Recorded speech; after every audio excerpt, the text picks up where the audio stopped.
करना, ऐसे अज्ञानी को सद्बुद्धि देना, इसे सही पथ दिखाना। भगवान, इसका अहंकार माफ करना।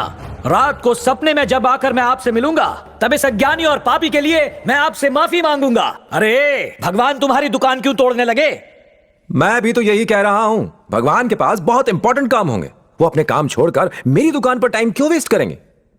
आप कंपनी से कहिए सर कि वो मेरे पैसे मुझे दे दे। ऑब्जेक्शन योर ऑनर, कंपनी इन्हें पैसे किस लिए दे?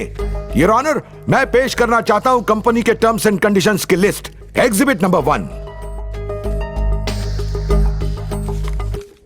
ऐसा है तो भगवान से पैसे दिलवाइए। चलो बुलाइए उन्हें, राम को, कृष्ण को, शिव को। ओम बूम बड़म बम बड़म बड़म बूम, ऐसे आपको कई जादुई मंत्र आते हैं, बुलाइए उन्हें। भगवान सिर्फ हम जैसे ज्ञानियों को दर्शन देते हैं, तुझ जैसे अज्ञानी के सामने प्रकट नहीं होते।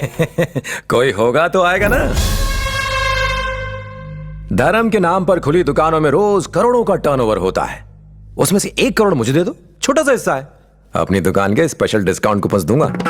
आई ऑब्जेक्ट योर ऑनर, भगवान की निस्वार्थ सेवा को ये एक बिजनेस का नाम दे रहे हैं। सेवा? यहां सेवा कहां है सर? मंदिर के बाहर चप्पल रखने से लेकर प्रसाद मिलने तक सब कुछ बिजनेस है सर। नारियल खरीदो, फूल खरीदो, फल खरीदो, आरती करने से लेकर हवन करने के लिए अलग अलग रेट्स तय हैं। ये सब क्या है? बिजनेस ही तो है सर। फ्री में दर्शन करना धर्म है, टिकट लेकर दर्शन करना अधर्म कहलाना चाहिए। रिसेशन के समय में जब दुनिया के सारे बिजनेस लॉस में जाते हैं, इनका धंधा डबल हो जाता है। मेरे जैसे कष्ट भोग रहे लोग इन्हें दक्षिणा देते हैं ताकि हमें सही रास्ता दिखा सकें। यही एक बिजनेस है सर जो कभी लॉस में नहीं जाता। ऊपर से ये लोग टैक्स नहीं भरते। क्यों स्वामी, सही कह रहा हूं? रिलैक्स, ठीक है, एक बात मान लेते हैं कि ये बिजनेस कर रहे हैं। अगर तुमने इंश्योरेंस प्रीमियम समय पे भरा है तो उनसे पैसे क्यों नहीं मांगते? ये स्वामी तुम्हारा नुकसान क्यों भरेंगे? बोलो। क्योंकि मैं इनको भी प्रीमियम भरता आया हूं। What nonsense you are talking? मैं जानता था कि ये सवाल जरूर पूछा जाएगा, इसीलिए मैं अपने साथ इसका प्रूफ लाया हूं। पिछले 18 सालों से जितने मंदिरों में दक्षिणा के नाम पर प्रीमियम भरता आया हूं, उन सब की रिसीट लाया हूं। इनमें से कुछ अपनी माता जी के कहने पर भरे और कुछ दक्षिणा अपनी पत्नी के कहने पर।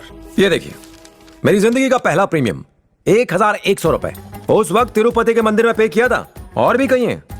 गणपति के स्टॉल के लिए हर साल 5000 रुपए का चंदा देता हूं। उसे स्टॉल नहीं कहते मूर्ख, उसे पंडाल कहा जाता है। जानता हूं। 3 दादी सीढ़ियों से गिरी, डॉक्टर्स ने उम्मीद खो दी थी। एक पंडित ने कहा कि महामृत्युंजय का जाप करवाइए, वो बिल्कुल ठीक हो जाएंगी। मैंने जाप करवाया, दादी ऊपर चली गई और 30,000 खड्डे में। और सुनिए, दरगाह के लिए चादर, चर्च के लिए कैंडल्स, मंदिर में अगरबत्तियां, आश्रम में चंदे, पिछले 15 सालों में मैं इन सारी दुकानों पर 10 लाख से ऊपर खर्च कर चुका हूं। तेरा सर्वनाश होके रहेगा। इन पवित्र स्थलों को दुकान कहकर तू उनका अपमान कर रहा है। ये सब ईश्वर के घर हैं, जहां लोग अपने परिवार की सुख सुरक्षा के लिए चंदा देते हैं। तो फिर मेरे परिवार की सुरक्षा का क्या? उसके लिए तुम्हें भगवान से बात करनी पड़ेगी। स्वामी जी से बहस क्यों कर रहे हो? अच्छा, ख्याल नेक है। आपके पास मोबाइल तो होगा, बताएंगे उसमें कौन सा सिम है? रिलायंस। मान लीजिए आपका सिम काम नहीं कर रहा है, तो आप कस्टमर केयर पर कॉल करेंगे या फिर सीधा अंबानी को फोन लगाएंगे? क्या मुकेश भाई मारो सिम चाल से नहीं। ऑर्डर। तुम्हारा मतलब ये स्वामी भगवान के ऑफिसर से? नहीं, ये किस एंगल से ऑफिसर्स हैं? नहीं, ये तो इनकी चेहरे को देख के तो लगता है कि ये सेल्समैन है, भगवान के कलेक्शन एजेंट। न्यायाधिपति जी,